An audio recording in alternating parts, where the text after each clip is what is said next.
Pido, mis hermanos, que tengamos un momento de oración al Señor, rogándonos ahora que estemos atentos a su palabra y que su palabra sea realmente nuestro alimento en esta mañana. Vamos a orar.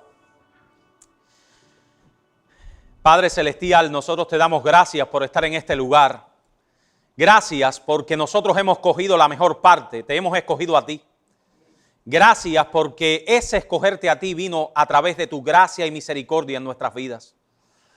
Gracias, Señor Todopoderoso, porque tú nos has regalado tu palabra y te rogamos ahora, Señor, que no hablemos nosotros, que hables tú, que tú infundas a tu pueblo sabiduría, conocimiento, pero también que tú infundas a tu pueblo santidad, que nos ayudes a glorificar tu nombre con nuestras vidas. En el nombre y por los méritos de Jesús. Amén. Hoy nos corresponde a nosotros ver la cuarta manifestación del fruto del Espíritu en la vida de los creyentes, que aparece en la lista de Gálatas capítulo 5, versículo 22. Y esa cuarta manifestación es la paciencia. La paciencia es una manifestación imprescindible. Es la virtud que prolonga todas las otras virtudes y las torna permanentes. No debemos actuar con humildad, mansedumbre, amor, esas virtudes que habíamos venido teniendo, o con paz, solo de vez en cuando. Así que todas las demás virtudes son permanentes en nuestra vida cuando las acompañamos de paciencia. Por ejemplo, el amor, que lo hablamos en nuestro segundo sermón, debe ser paciente. Esa es la descripción que aparece en 1 Corintios 3, ese texto que tanto nosotros conocemos.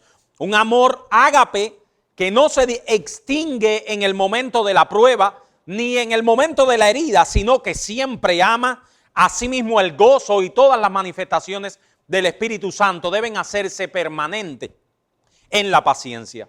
Así que, mis hermanos, es la paciencia una virtud espiritual sumamente importante para nuestra permanencia y nuestro crecimiento en la gracia.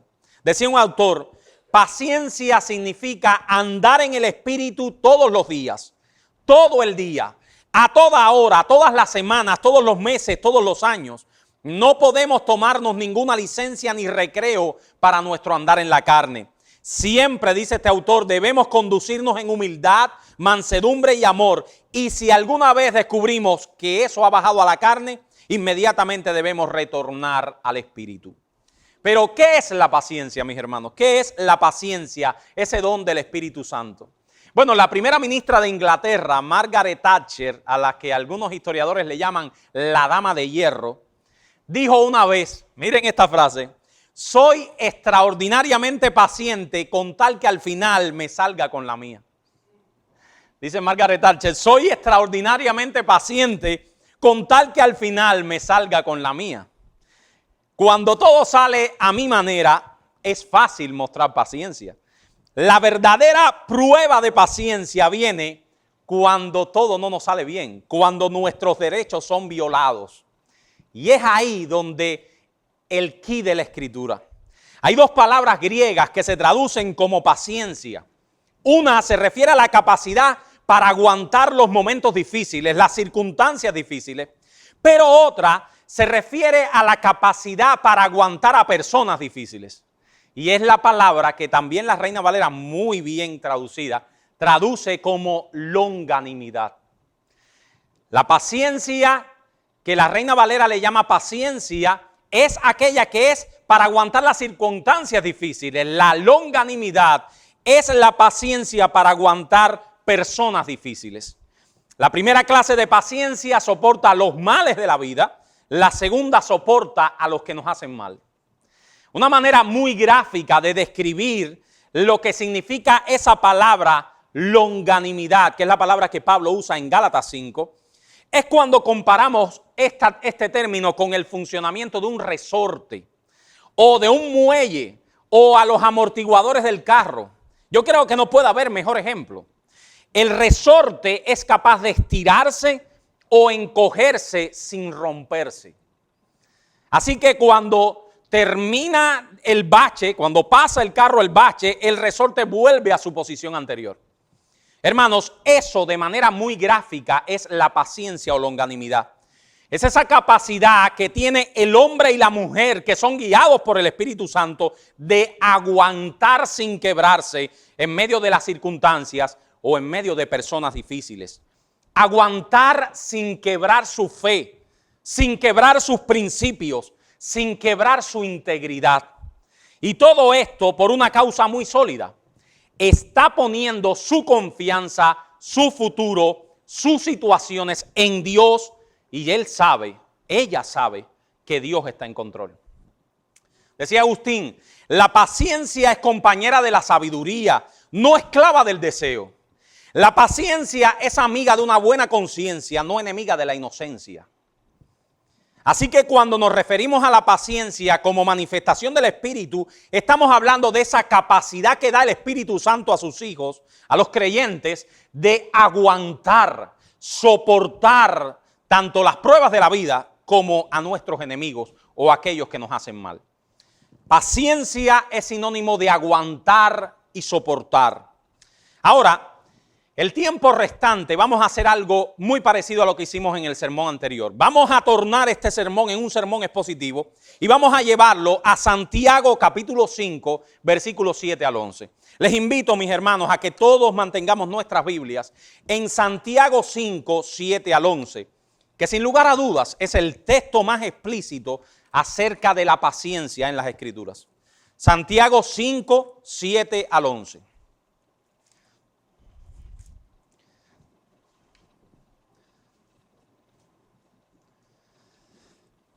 Y les invito a que todos abran sus Biblias, que no la dejen cerrada, porque de aquí vamos a sacar muy buen alimento espiritual en esta mañana. Dice el apóstol Santiago, por tanto, hermanos, tened paciencia hasta la venida del Señor. Mirad cómo el labrador espera el precioso fruto de la tierra, aguardando con paciencia hasta que reciba la lluvia temprana y la tardía. Tened también vosotros paciencia y afirmad vuestros corazones, porque la venida del Señor está cerca. Hermanos, no os quejéis unos a otros para que no seáis condenados. He aquí el juez está delante de la puerta. Hermanos míos, tomad como ejemplo de aflicción y de paciencia a los profetas que hablaron en nombre del Señor. He aquí tenemos por bienaventurados a los que sufren. Habéis oído de la paciencia de Job y habéis visto el fin del Señor, que el Señor es muy misericordioso y compasivo. Y lo primero que vemos es que este texto, no lo quiten, comienza con un por tanto. O sea, una frase de conclusión o de aplicación. Él viene hablando de algo y entonces para concluir, como aprendimos en los estudios inductivos, él da una aplicación a lo que viene diciendo. A los primeros, así que tenemos que saber qué ocurre en los primeros 6 versículos del capítulo 5. Y yo no se los voy a leer porque no quiero que se vayan del texto. Santiago nos habla de los ricos opresores que abusaban a los pobres. También nos habla de los perseguidores que injustamente perseguían a los creyentes. Y en último lugar, Santiago nos habla del sufrimiento que tenemos que pasar como consecuencia de vivir en este mundo. Así que ese, por tanto, es una frase conclusiva de cuando tu jefe en el trabajo te está oprimiendo, o cuando te están persiguiendo por tu fe, o cuando la vida te está yendo mal. Las pruebas son parte inevitable de la vida y la experiencia común de todos los seres humanos. Unos más y otros menos. Recibimos muchas pruebas. Y en nuestro curso de vida nos tropezamos también con mucha gente que nos quieren hacer daño. Y no solo a nosotros, también a los nuestros. Dice Job 5:7, como las chispas se levantan para volar por el aire, así el hombre nace para la aflicción. O Hechos 14:22, es necesario que a través de muchas aflicciones entremos en el reino de Dios. O 2 Timoteo 3:12 que dice, todos los que quieren vivir piadosamente en Cristo Jesús, ¿qué recibirán? Persecución. Hay gente que piensa que pueden vivir piadosamente en Cristo Jesús sin recibir aflicciones. Bueno, el apóstol no estaba de acuerdo. Así que, además de las aflicciones normales de la vida que le pasa a todo el mundo, los creyentes tienen que sufrir una prueba más. La prueba y las persecuciones que vienen por su obediencia a Cristo. además de las aflicciones que nos tocan porque nacimos aquí, tenemos que sufrir una más. Las persecuciones y aflicciones que nos tocan por tener a Cristo. Mateo 5 del 10 al 12, Jesús deja claro eso. Bienaventurados los que padecen persecución por causa de la justicia, porque de ellos es el reino de los cielos. Bienaventurados sois cuando por mi causa os vituperen y os persigan y digan toda clase de mal contra vosotros mintiendo. Así que ese es el ambiente de ese por tanto. Por tanto, por todo lo que están pasando, entonces yo le voy a dar algunas exhortaciones, dice Santiago. Y esa es la exhortación que nos da Dios por medio de Santiago, es un llamado a la paciencia.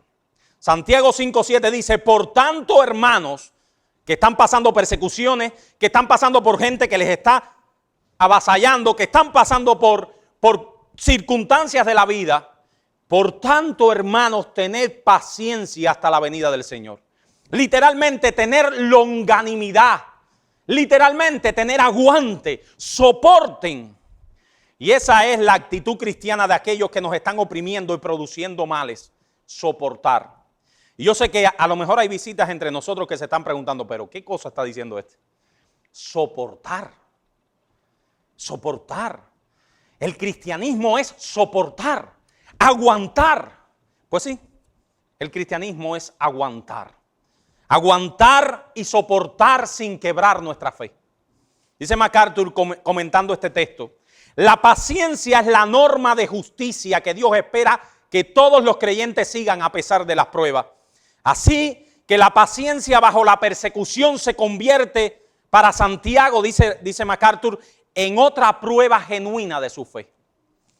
Y ahora, hermanos, Santiago nos da, que es todo el mensaje que vamos a tener, 6 enfoques prácticos que nos capacitan para aguantar con paciencia las pruebas que tenemos por delante. No nos vayamos del texto. Santiago capítulo 5, versículo 7.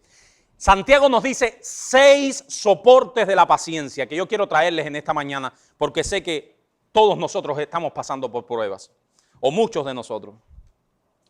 El primer soporte de la paciencia, dice Santiago, miren el versículo 7, por tanto, hermanos, tened paciencia hasta la venida del Señor. Mirar como el labrador espera el precioso fruto de la tierra, aguardando con paciencia hasta que reciba la lluvia temprana y la tardía.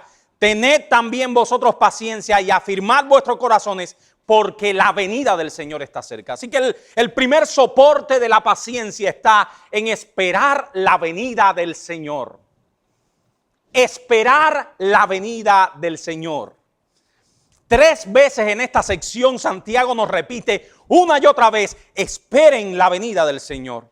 O sea, mis hermanos, el conocimiento y la certeza de que las cosas no siempre van a estar como ahora, de que las pruebas se acaban y que esta vida es nada, es temporal y pasajera, y que los creyentes nos dirigimos a una ciudad cuyo arquitecto y constructor es Dios. Eso debe producir en los creyentes gran paciencia. Santiago nos dice, soporten, porque ustedes, esta vida es temporal. Ustedes están viviendo para una ciudad que es eterna. Yo les estoy preparando, dice Dios, para una ciudad eterna. Si se nos quita esa esperanza, se nos quita nuestra fe. Eso proporciona un gran consuelo en medio del sufrimiento. Dice un autor cristiano, cuanto más perseguida y atribulada es la iglesia, con tanto más ansia espera la venida de Jesucristo. Por el contrario, una iglesia acaudalada, indulgente y mundanal tiene poco interés por la venida del Señor. Les repito esto, mis hermanos, porque esto es clave. Porque nosotros nos pasamos la vida pidiéndole al Señor, y es correcto, porque eso fue lo que hicimos el jueves. Le pedimos al Señor un local mejor. Le pedimos al Señor mejores condiciones. Pero no debemos olvidarnos nunca de que cuanto más perseguida y atribulada es la iglesia, cuanto más ansias por la venida del Señor. Y por el contrario, cuanto más acaudalada, indulgente y mundanal es la iglesia, tiene poco interés por la venida del Señor. Los emperadores romanos pensaron que persiguiendo la iglesia la destruirían y la fortalecieron. Eso es una gran verdad. Muchas veces nos cogemos haciendo demasiados planes para esta vida presente, como si todo fuera esto que estamos viviendo ahora. Como si Estados Unidos fuera el cielo. Cuando un creyente se centra en esta vida ahora y sus planes son para este mundo presente, entonces pierde ese sentido de expectación de la segunda venida que debe haber en todo hijo de Dios. Y ese es el gran tema de Apocalipsis, mis hermanos. No le tengan miedo a Apocalipsis. Ese es el tema de Apocalipsis. Los creyentes estaban sufriendo bajo la persecución de los emperadores romanos.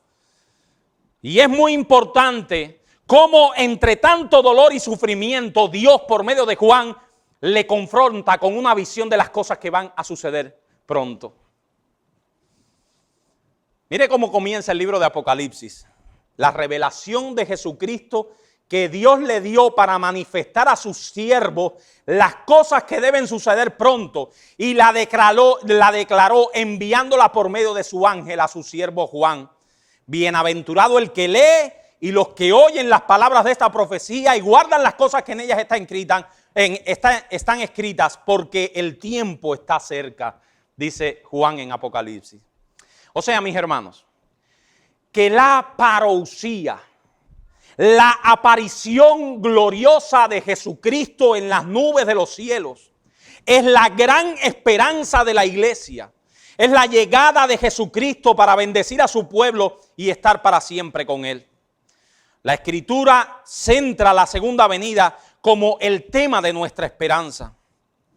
Dice Pedro en el capítulo 1, 6 al 7, primera de Pedro, en la cual, en esa esperanza, vosotros os alegráis, aunque ahora, por un poco de tiempo, tengáis que pasar por algunas pruebas. Para que sometida a prueba vuestra fe, que es mucho más preciosa que el oro, el cual, aunque perecedero, se prueba con fuego, se hallada en alabanza, gloria y honra cuando sea manifestado Jesucristo. Y para reforzar aún más esta idea de que los creyentes necesitan vivir con paciencia, centrados en la segunda venida, Santiago lo ilustra con una escena muy sencilla, pero muy conocida por todos. Y yo quiero, hermanos, que ustedes vean esta escena que Santiago ilustra, ese esperar del creyente en la venida del Señor. Dice Santiago: mirad cómo el labrador espera el precioso fruto de la tierra, aguardando con paciencia hasta que reciba la lluvia temprana y la tardía. Cuando yo era muchacho, allá en El Cotorro, en Cuba, cerca de la casa de mis abuelos había una familia que tenía un terreno mediano, no era ni muy grande ni muy pequeño, en el que ellos sembraban frijoles. Aquel terreno parecía una tierra inservible. Sin embargo, ellos cada año le quitaban la mala hierba, la araban, la surcaban y sembraban ahí los granos de frijol. Y los regaban día por día. Entonces, lo más interesante del frijol es que tú puedes ver todos los pasos del crecimiento hasta la cosecha. Primero salían aquellas maticas verdes, después le salían unas florecitas, después salían unas vainas verdes, pero entonces el agricultor tenía que seguir regando y regar hasta que esa vaina se tornaba amarilla y después se seca la vaina completamente y se seca toda la matica y esa vaina se tornaba completamente seca, carmelita. Y ese era el momento de recoger el frijol. Y yo creo que Santiago no hubiera podido usar un mejor ejemplo. ¿Cuánta paciencia y constancia tiene que tener un agricultor para llegar a ese punto de la cosecha? Hay muchas circunstancias externas que el agricultor no puede controlar. En nuestro país, un ciclón. Pero Santiago le dice la lluvia temprana y la tardía, que lleguen los aguaceros para que esa mata pueda germinar. Lo único que puede hacer ante todo eso el agricultor es esperar con paciencia hasta que venga la cosecha. Eso mismo es la actitud del creyente, mis hermanos.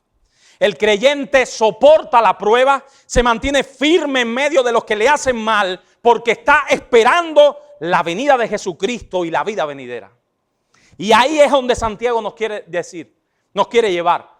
Soporten, aguanten, acuérdense que ustedes no son de aquí, ustedes son de allá. Aguanten que ustedes están viviendo para allá, para esa ciudad cuyo arquitecto es Dios.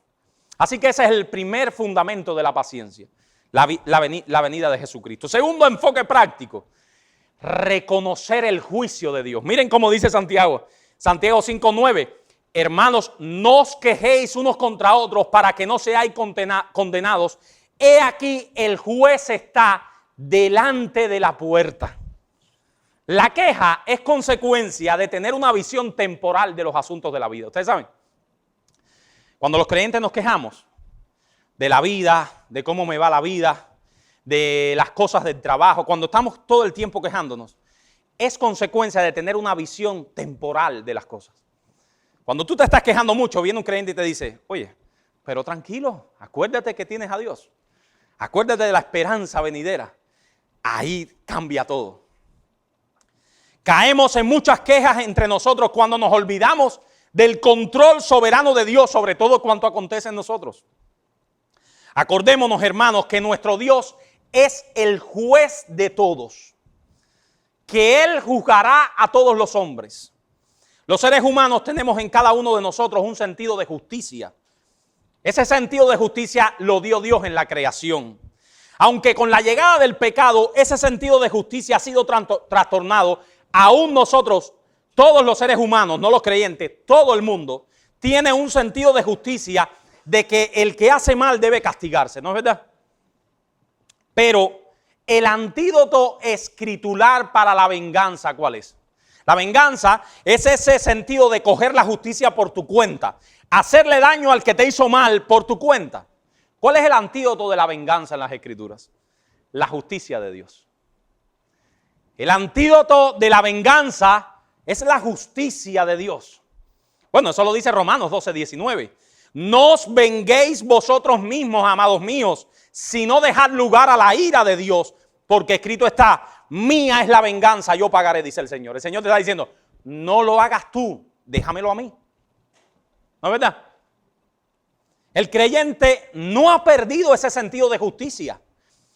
Cuando el creyente se dispone a no hacerle daño al que te hizo mal y aguanta, no es que ha perdido el sentido de que él debe recibir mal, no lo ha perdido.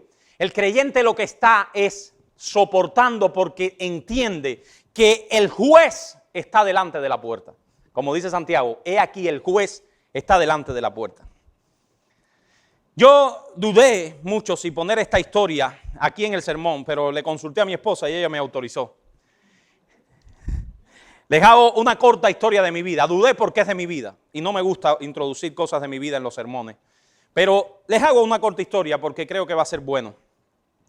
Mi esposa y yo nos casamos en diciembre 23 del año 2004. O sea, por la gracia de Dios cumpliremos 15 años de casado.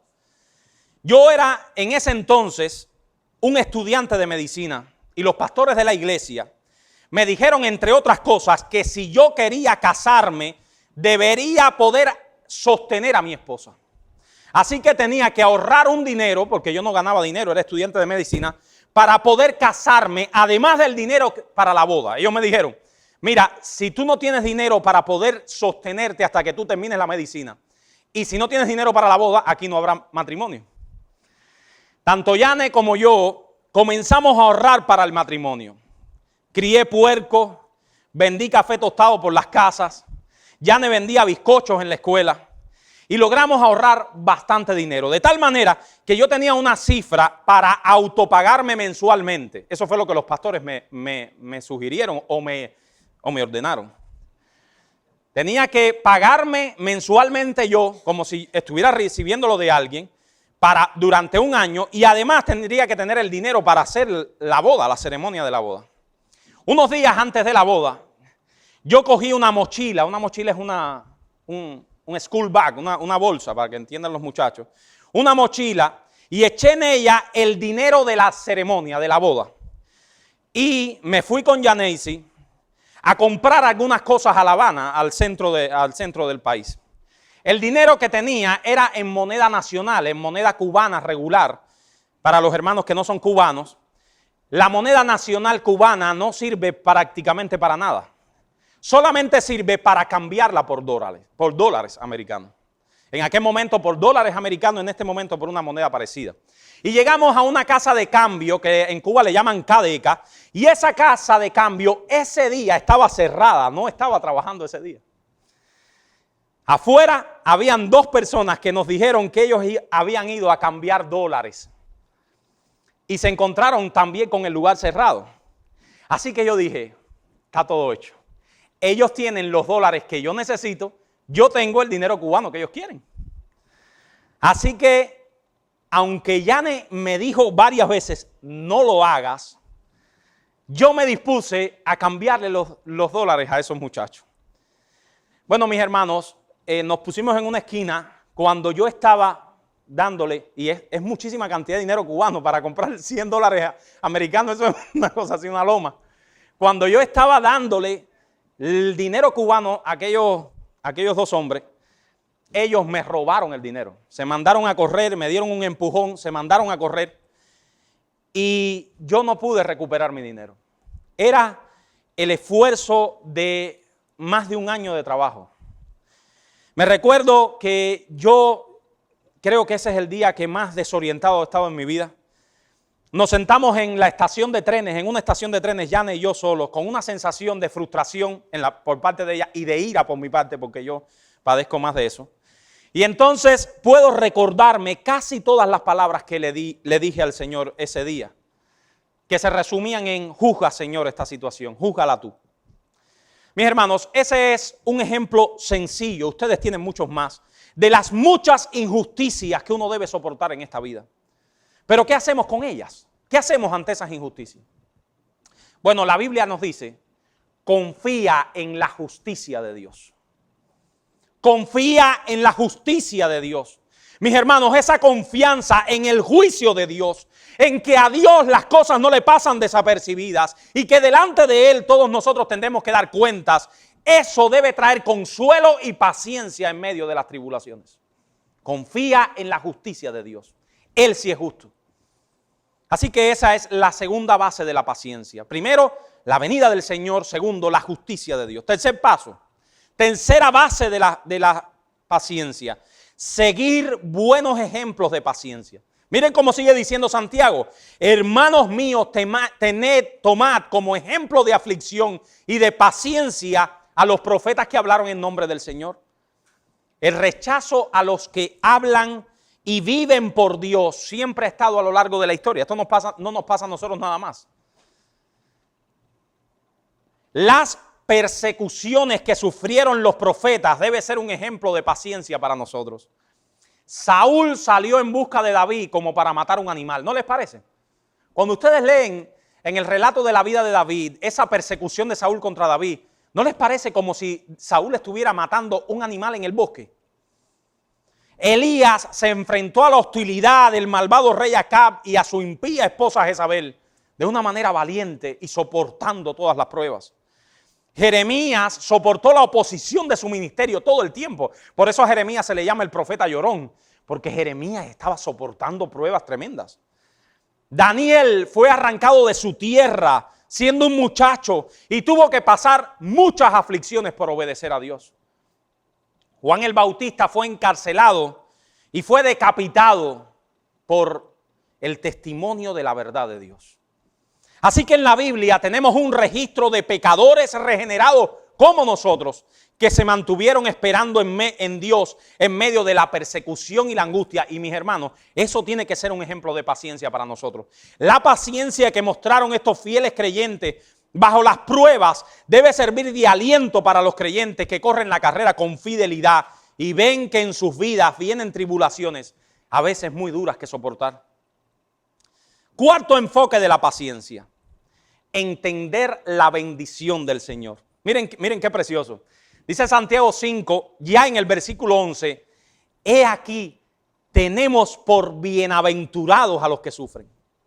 Hermanos, la bendición de Dios está sobre aquellos que padecen persecución y angustia por causa de su nombre.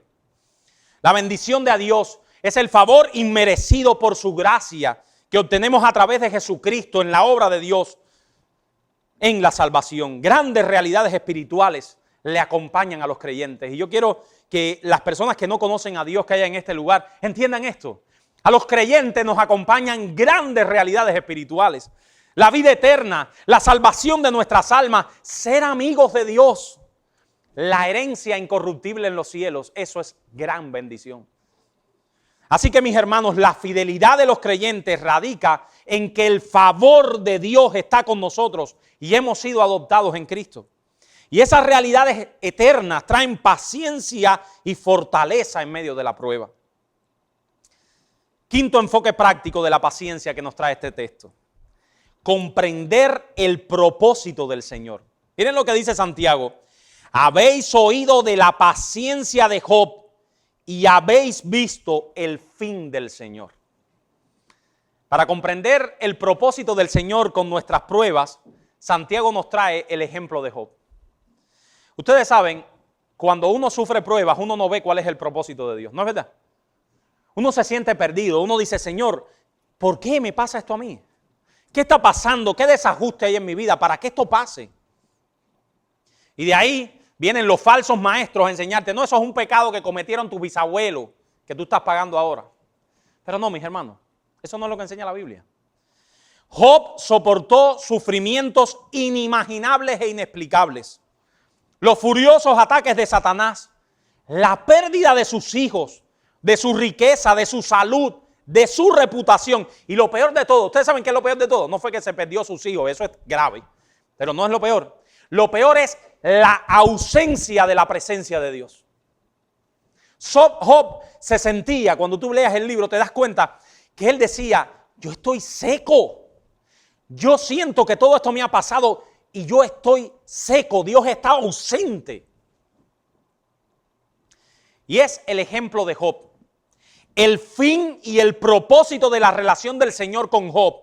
Un ejemplo de esperanza a todos los que sufren con paciencia. ¿Qué quiero decir con esto, mis hermanos?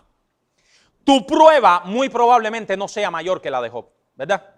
No sea mayor que la de Job. Dios nos puso en su palabra un ejemplo extremo, crítico, para siempre hacernos ver que nuestra prueba no va a ser mayor que la de Job. Muy probablemente. Y mira el propósito en la vida de Job y su fin. Dios tiene planes aún con nuestras muchas pruebas. Había al menos 4 importantes propósitos de Dios para el sufrimiento de Job. Primero, Dios quería probar su fe. Segundo, Dios quería frustrar el intento de Satanás de destruir su fe. Tercero, Dios fortaleció a Job. Y cuarto, Dios capacitó a Job para ver más profundamente sus bendiciones. El ejemplo de Job nos alienta en el sufrimiento de la prueba para que la soportemos con paciencia, conocedores que las pruebas no vienen sin propósito a nuestras vidas. El Señor nos fortalece en medio del sufrimiento, nos perfecciona y finalmente, mis hermanos, finalmente el Señor nos bendice ricamente con las pruebas. Mira lo que dice Romanos 8:28, ese texto pudiéramos cantarlo. Y sabemos que a los que aman a Dios, todas las cosas le ayudan a bien. Esto es a los que conforme a su propósito son llamados. Así que las pruebas no vienen sin sentido. Las pruebas no nos vienen por carambola, porque la vida es así, porque la vida es dura. No, mis hermanos, nosotros tenemos a Dios gobernando nuestras vidas. Y Dios tiene propósitos de fortalecer nuestra fe, de hacernos crecer y al final de sacarnos de esa prueba en medio de todo lo que nos ocurre. Sexto y último enfoque práctico de la paciencia. Quiero que vean conmigo el versículo 11. ¿Qué quería Dios al final? ¿Qué quiere Dios al final con nuestras pruebas? Que nosotros veamos que el Señor es muy misericordioso y compasivo. ¿Qué al final quiere Dios con tu prueba? Que si tú eres un verdadero hijo de Dios, te des cuenta en medio de la prueba que el Señor es muy misericordioso y compasivo. Santiago ahora termina con el recordatorio del carácter de Dios. No es nada raro que cuando pasemos por pruebas, algunas veces nos cuestionemos si Dios realmente está al cuidado de nosotros. Sin embargo, Santiago nos dice que el Señor es muy misericordioso. Y miren, ayer, terminando este sermón ya a altas horas de la noche, esta última parte del sermón, me di cuenta de una verdad maravillosa que quiero transmitirle hoy a ustedes. Este texto, esta palabra muy misericordioso, solo se encuentra aquí en todo el Nuevo Testamento. La palabra que la Reina Valera traduce como muy misericordioso es una palabra griega que solamente se usa en este texto en todo el Nuevo Testamento. Y ustedes saben lo que significa literalmente la palabra que en nuestras versiones en español es muy misericordioso. La palabra significa, es una sola palabra en griego que significa de muchos estómagos o vientres. Santiago lo que está diciendo literalmente es, no se asuste, eso es lo que dice Santiago, que el Señor es de muchos estómagos. Pero ¿y eso qué cosa es? Bueno, si nos recordamos que en el tiempo bíblico las emociones se encontraban en el estómago, ahora ¿dónde se encuentran las emociones? En el lenguaje poético, ¿dónde están? En el corazón, subieron un poquito. En el tiempo bíblico, las entrañas, el estómago, el vientre, era el centro de las emociones. O sea, que tú le decías a tu esposa, yo te amo con todas mis entrañas. Ahora le decimos, yo te amo con todo mi corazón. Así que si tradujéramos eso literalmente a nuestro lenguaje de hoy, diríamos que el Señor es de muchos corazones. He aquí que el Señor es de muchos corazones. ¿Qué quiere decirnos Santiago con esto, mis hermanos?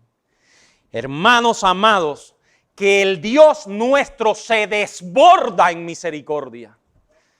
Es grande, pero grande en misericordia. Él tiene muchos corazones para nosotros.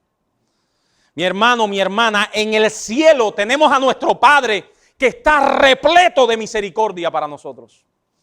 Y en medio de la prueba debemos aguardar con paciencia por la misericordia de Dios, porque Él sin lugar a dudas la derramará para socorrernos y a su debido momento en el tiempo de la angustia o la persecución librarnos. Tenemos en los cielos nuestro Padre que Él se desborda en misericordia, no se acaban.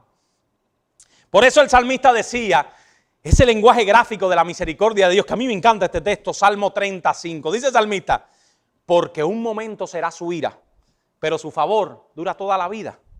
Por la noche durará el lloro, pero por la mañana vendrá la alegría. Así que hermanos, la paciencia en medio de las pruebas nos enseña este texto.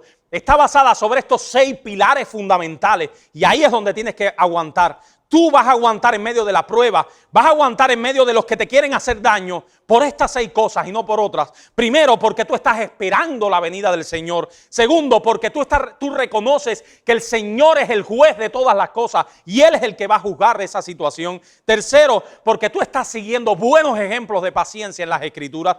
Cuarto, porque tú entiendes que el Señor dará bendición en medio de la prueba. Quinto, porque tú comprendes que el Señor tiene un propósito con eso. Y sexto, porque Dios es muy misericordioso y te sacará de la prueba. Quiera Dios que en el momento de la prueba dura, de las pruebas diarias, en el momento de la persecución y que tengamos que soportar daños de otros, podamos hacerlo con longanimidad, con firmeza, con calma, con confianza, para que Dios sea glorificado en nuestras vidas.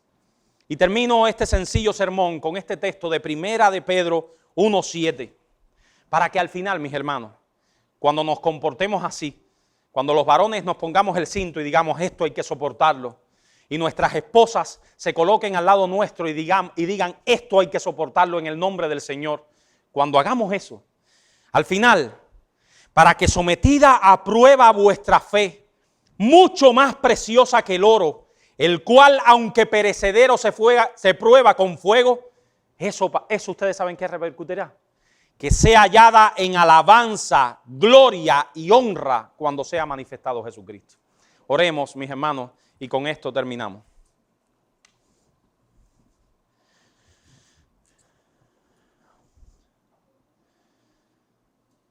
Señor, nosotros reconocemos delante de ti que necesitamos más de esta paciencia que nos habla tu palabra.